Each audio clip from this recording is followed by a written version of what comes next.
All right, so let me open these up. Oh. Yes, I've prepared special dice in the idea of fairness. These are apparently guaranteed to be more fair, so I don't kill all of you immediately. Right. They're also very special. Anyways, so let's take a moment and go around and meet our players, shall we? Adele, would you like to tell us about who you are? Who I am or who my character Who your is? character I is. don't know, you said meet our players. Meet our party. Okay. Alright, my name is Gilly. I am a rogue, gnome rogue. In my youth, I left town to join a traveling circus. We were a really bad traveling circus, so A, I have a vastly inflated idea of my own abilities, and B, we were run out of town a couple of times, so I'm not welcome everywhere. And, you know, I have some friends running around in various parts of the country that I'm more than willing to lay my life down for. Alright. Cool. Yeah, I'm playing Gromstad, the half-orc barbarian, and I am a pirate, so, what's it called? Ruthless pirates murdered my captain and crewmates, plundered our ship, and left me to die. Vengeance will be mine. And, coarsely, my pride will probably lead to my destruction. Anything else I should say about my character? Anything you'd like the party to know about? That's all you need to know about Gromstad. Oh, no, he's got a bad reputation. Oh, That's what okay. you need to know about Gromstad. Okay. Because of his piracy. I see. Alright. I'm a hermit wood elf named Trow. Trowel? Trow, T-O-A-L. Okay. Not like the gardening implement. No. Not like a trowel. Some of my traits are important. Basically, I'm utterly serene even in the face of danger, but something you probably should watch out for is I harbor dark, bloodthirsty thoughts that meditation does not help with. And that's because of a discovery that I made while I was a hermit, which is a fun discovery. Go ahead and tell us about that discovery. Saloon, which is my my goddess, the deity that I go to, she guided me to a cave to escape the rain one day. She told me not to proceed further into the cave, that the cave I was just to stay at the entrance, just stay out of the rain, be able to just stay dry, essentially. But I was really curious, because I just wanted to know what was in there. I progressed further in, and I found, laying deep in the cave, a demonic temple. I was still curious. I still kept going. Went over a little bridge, like over some lava, whatever. Came to this, what looked like an altar or a library or something. I don't quite know what it is, but it was just these papers just kind of like hanging around there. It's like, oh, I wonder what this says. So I took it with me. But as soon as I touched that, just those dark thoughts, they just entered my mind. I could never get rid of them, no matter what I did. So I took those scrolls hoping to be able to figure out what happened to me and figure out how to get rid of it. But so essentially, I stole scrolls from a demon. Yeah. That bodes That's well. not going to screw us over. Great, good job. Yeah, good. And so again, then you're a cleric of Saloon, Yes. the goddess of the moon. And divine domain of life. Alright, so As in, I want to live, please don't kill me. as a hermit, Greg, we're going to start with you, as I'm guessing you live in the wilderness. Sure. Correct? Yeah? So, one morning, I'm going to say you hear a familiar voice in your head, and all it says is, "Go to Neverwinter. Seek the braided dwarf." Yes, Saloon. Alright, and so you set off on your way. Now, a few of you might know or not, but we are in the realm of Neverwinter. Forgotten Realms. Neverwinter is a very large city, a port city on the Sword Coast, I believe. Someone's going to correct me on that, but a port city. I won't, because I never played. Yeah. I think you're right. Yeah. A very large city known for its diverse trade and its diverse people. And that is where we start our adventure. Gromstad, you wake up surrounded by iron bars. Yar. You seem to look around and you notice you appear to be in a jail cell. You can't remember why. You have a sort of blaring headache. Not again.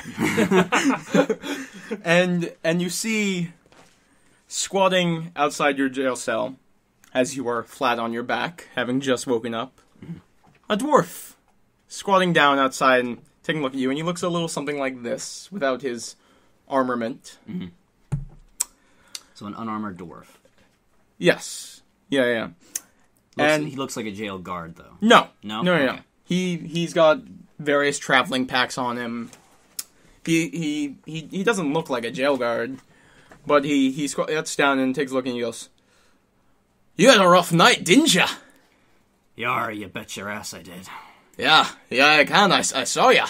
Managed to take out five drunkards at the branded saloon, didn't ya? That's Gromstad for you. Tell you what, lad. Seems that people around here don't like your kinds of people. Now, me, I'm a fair trade employer, and I've been looking for someone like you. I need some muscle to escort some cargo to the city of Phandelver. Well, city, more like a settlement, but point being, would you perhaps be willing to take up a job for me? What's your name, stranger? Why, I'm Grundeer Stoneseeker. Stone Seeker, huh? Aye. Alright, well, can you get me out of the cell? Oh, I can pay your bail easy. Alright, you got a deal. Fair enough. And at which point he goes over to the guardsman, drops a couple gold on the table, glances at you and goes, "That's coming out of your salary, by the way." At which point the guard shrugs a little and goes ahead and goes to the cell and lets you out. Cool. Your various armaments are returned to you. I don't have any armor. Well, no. Oh, you mean like weaponry? All your stuff, because you were pretty much naked in the cell. Yeah. Be- I mean, I'm usually naked, is the thing. Well, beyond your hempen rope clothing. I just like, wait a second, I need to rope myself back up. And it's at this point that another guard walks in with a gnome in some cuffs. Adele, you are brought into the guard's house. One of the guards takes a look and says, "What the hell are you bringing in a kid for?"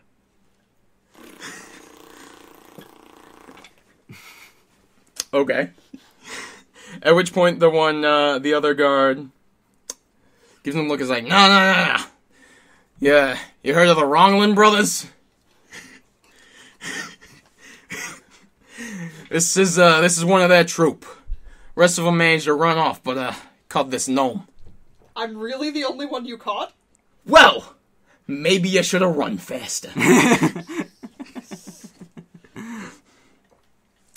At which point, the dwarf takes a look at you, sizes you up a bit. Tell you what, I'll take that one too. Where are we going? I got a job. Sounds like you could use one. Yeah, where? It's on the road. Okay. Listen, lass. You have two choices at this juncture. You can take my job and I can pay your bail and you can, make an honest living. Or you can go ahead and sit in that jail cell. Oh, it's a couple towns there's not really good to bring me to. I just need you to transport some goods between towns. Oh, I could do that. And again, he drops some coins on the table. Again, comes out of your payment. How much am I worth? Let's say you're 2 gold bail. How much was I worth? You were 3 gold. Alright.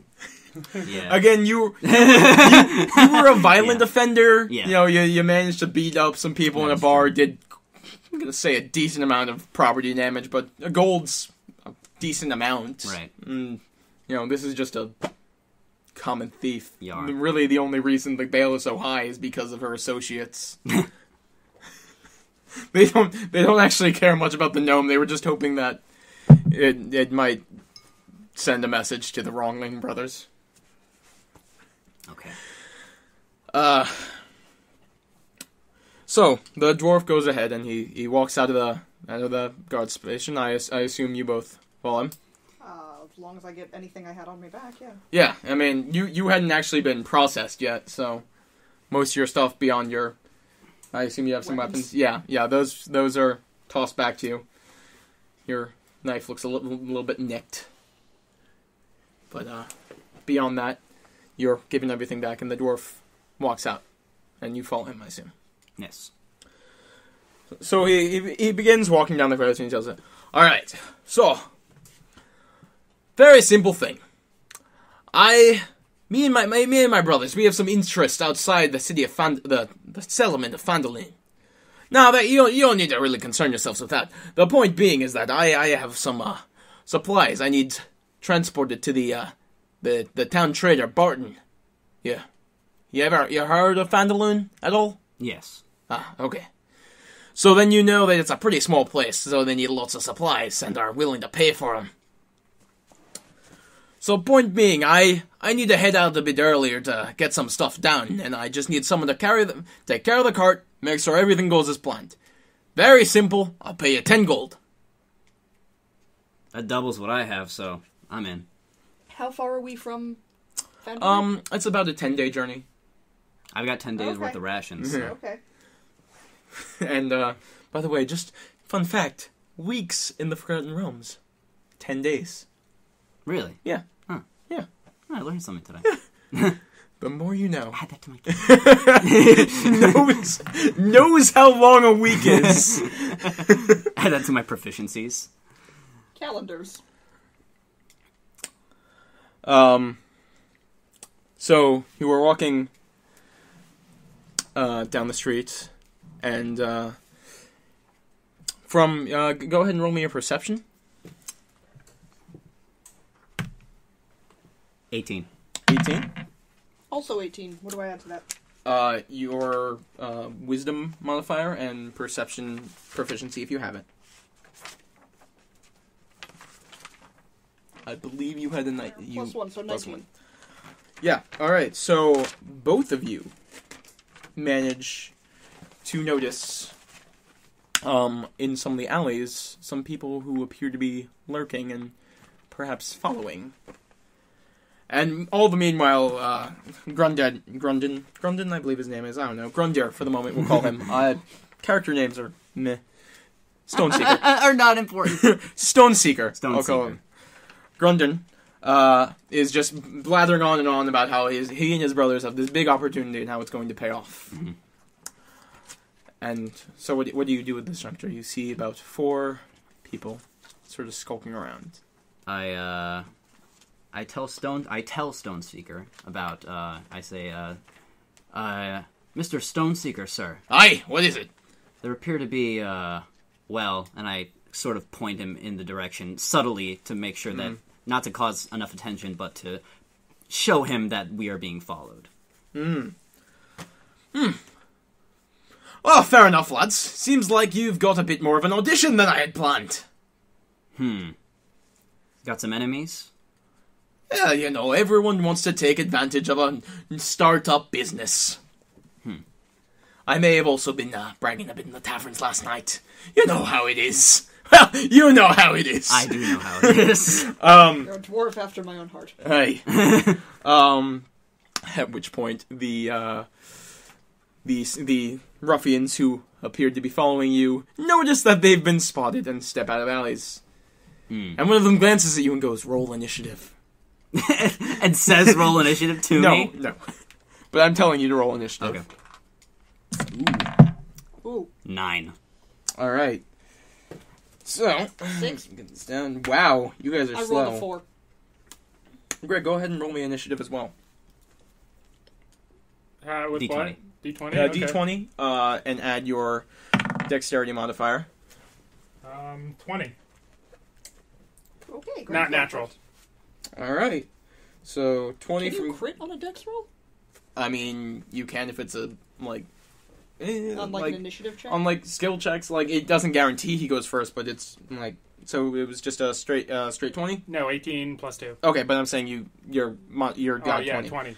All right, and these guys got this, and you got a 6. I got a 9. You got a 9. You got a 6.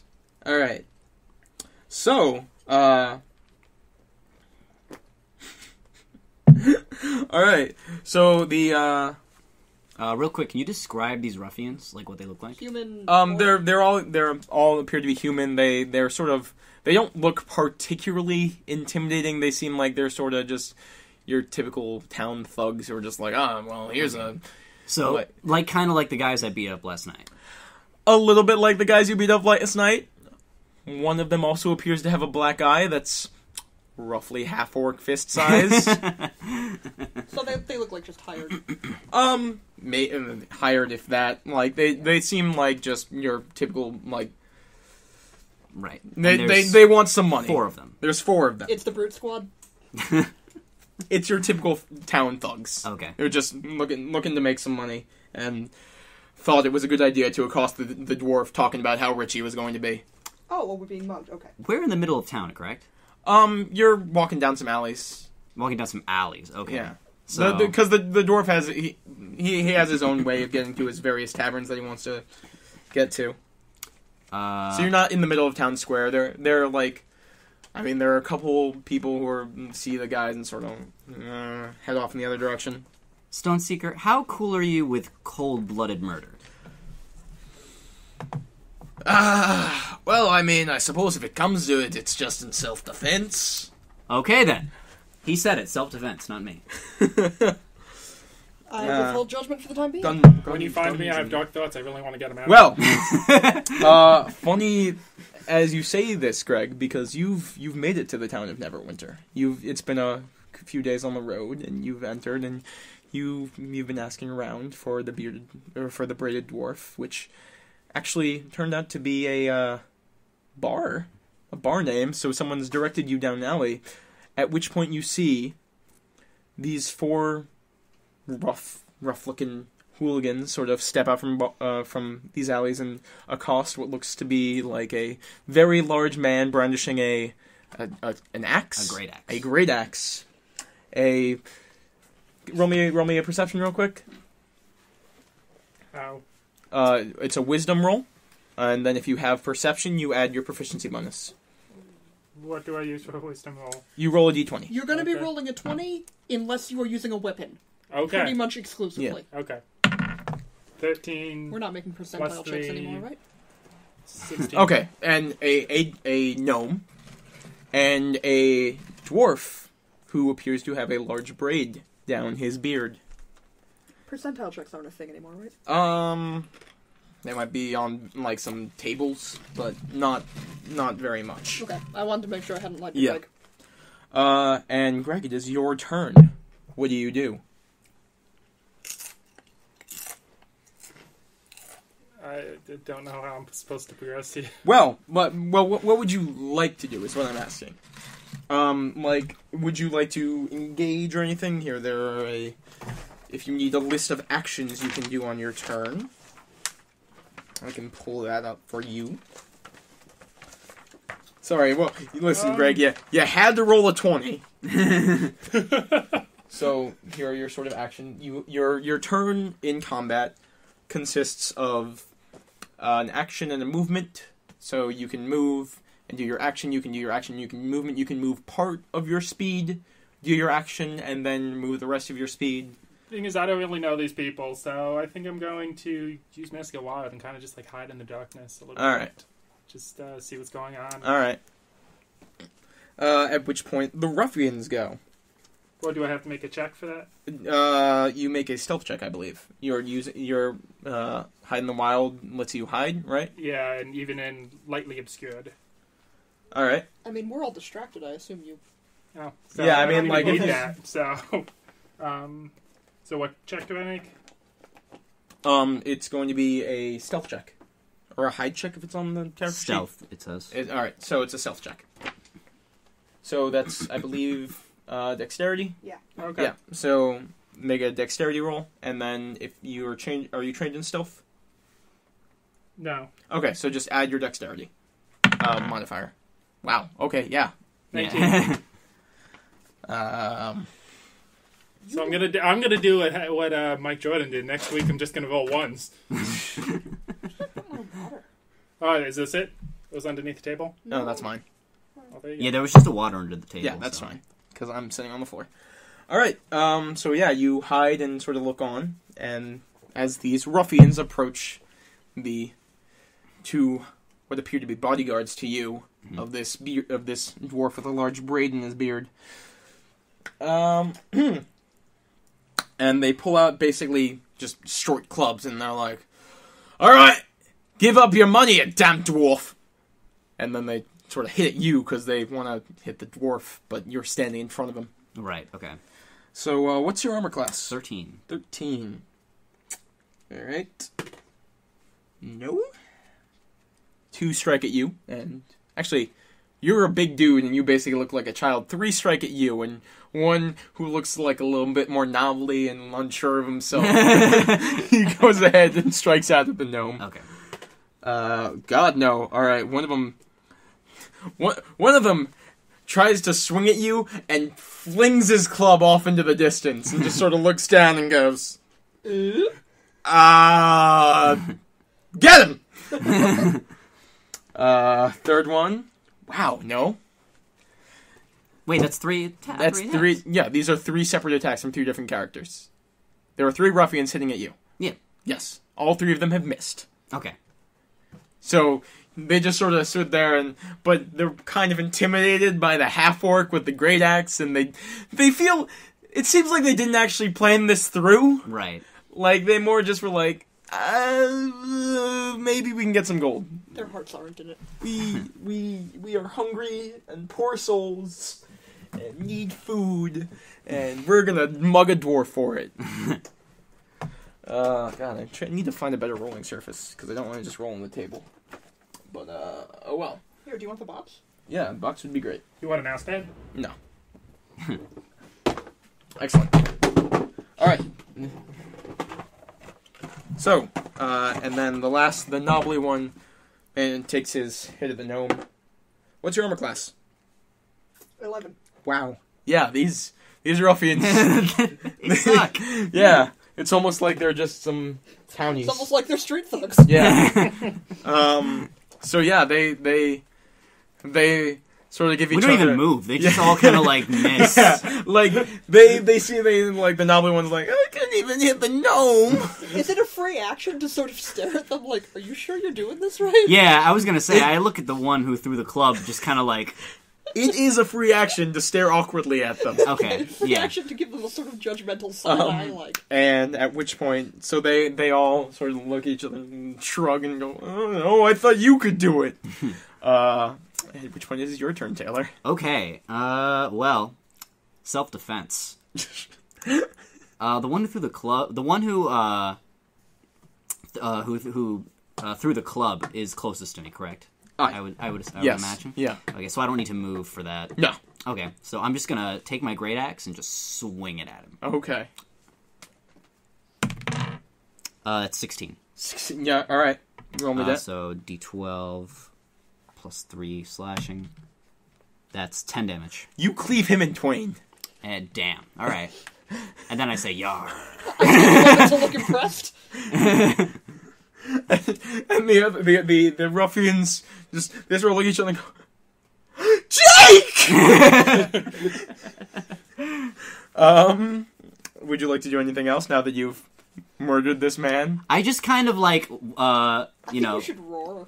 Well, I can't make an intimidation roll now, so I just kind of, you know, use my movement speed to, like, slowly walk towards them a little bit. Okay. Like, intimidatingly. Like a bad horror movie. Yeah. Alright. You're walking slowly, but somehow... See No never Evil quite 2 get away. starring Kane. Just slowly walk towards them. All right. Okay. So there's a knobbly one. There is a knobbly one. Can I pull out my short sword? You may. And I'm gonna hit him with my sword. Okay. 18. Okay. Roll your damage. This one is 6. I've never used a sword before. A 2. Okay. You sort of jab him in the gun and he goes, "Ugh!" I feel really bad for this guy. I don't. Alright. Like, they had the poor sense to mug us, but even so, I feel kind of bad. Alright. Greg, it's back up to you. Like, clearly How many are left? There are two who look pretty well off and are sort of feeling like they're trying to get charged up to avenge their friend. Well, I and know. there's one who's just been stabbed in the gut. Well, I know a winning side when I see it. It's definitely that side. So I'm going to use a cantrip and go for Sacred Flame. All right, so you step out from the Yep. halls. Though I'm still. How far am I away? I'm gonna say you're about 30 feet away. Good, because I can do it up to 60 feet. Okay, but you step out from the alley. Yeah. All right. So they can see me, but I take target must make a Dex saving throw or take 1d8 radiant damage. All right. What's nice. the the DC on that? I have no clue what DC even means. I have the book does right does here. it have the spell list the what the target save number is? Sacred Flame. What am I looking for? DC. It should say what when it says they have to make the save. Does it specify what number the save is? No, it just says target must succeed on a Dex saving throw or take 1 radiant damage. Target gains no benefit from cover from the saving throw. Alright. Pausing for time because I'm looking up spell DCs. It says components. That's what you need to cast. Yeah. Okay. Reactions, range components. The first thing I did was cleave a guy in half. Wow. Yeah. It's a good way to start. Yeah. First thing I did was hide. Okay. The DC to resist one of your spells is 8 plus your spellcasting ability modifier. You are a cleric, so that is your wisdom. So what's the modifier on that? My wisdom's +3. Okay. So 11 plus your proficiency bonus, so 13. Yep. All right. So you have to get 13 or higher? Yep. All right. He does. Which one were you shooting at? One of the strong ones. All right. Didn't pick. You cast out. You sort of call up your hand, and a brilliant flame appears upon it and shoots out at this person. What's the damage on that? 1d8 radiant damage. All right. Roll your d8. That's the diamond one. Can I? Do I throw it or do they throw it? You throw the damage. Okay. 5. All right. A man is set aflame and just sort of burns and goes "Ah!" as radiant fire engulfs his form. And I smile. All right. So I have been arrested, bailed out, and then borne witness to a man being set aflame spontaneously from no visible source. This No, is no, so no. weird. I'm No, 30 feet away. You see this golden flame shoot out from Somewhere behind me. Or No, in no, front no. of me. He's on the other Okay. side. He's behind the ruffians Oh, and okay. shoots out. So you see this flame appear from a man afar and shoot out towards this man and engulf him in flame. Mm-hmm. I believe it's Ruffian's turn. Yes, it is. The one the knobbly one who you jabbed in the gut.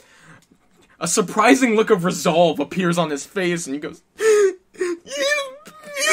meanie!" At which point, he lashes out at you. What was your armor again? 11.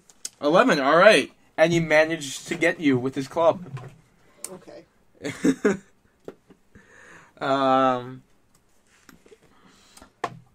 It's You- just because I feel bad.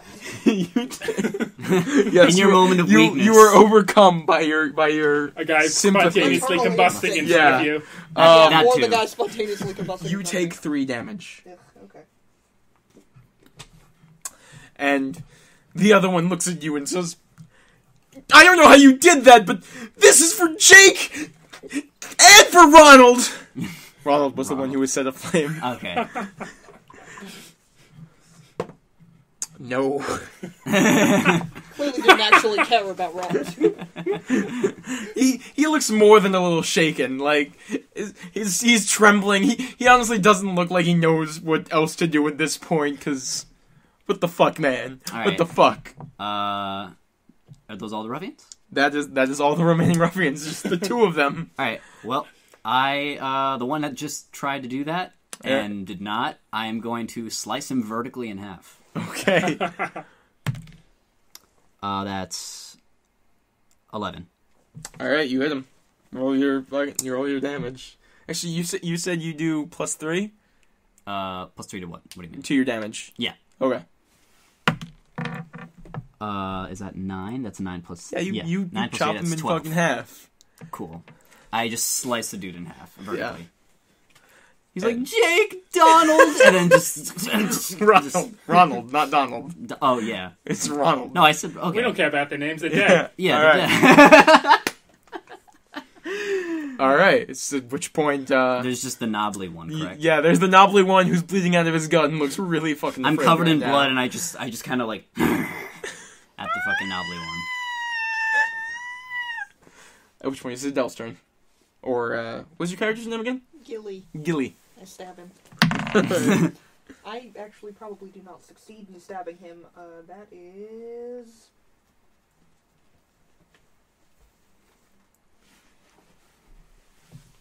Proficiency bonus? To your weapon? Yeah, Yes. 11. You hit. Ooh, he is not much of anything. Just like I set these guys up as a 3. practice encounter. 3. 3. All right. You jab him again, and he just goes, "Ah!" and falls over. To take it a Wilhelm. Is he dead, fall over, or is he... He looks like he's not going to survive. Like, Okay, I mean, that's- yeah. if you really wanted to, you could try and patch him up, but Oh, it no. looks No, like he'll not probably at all. be bleed out in a little while. Okay.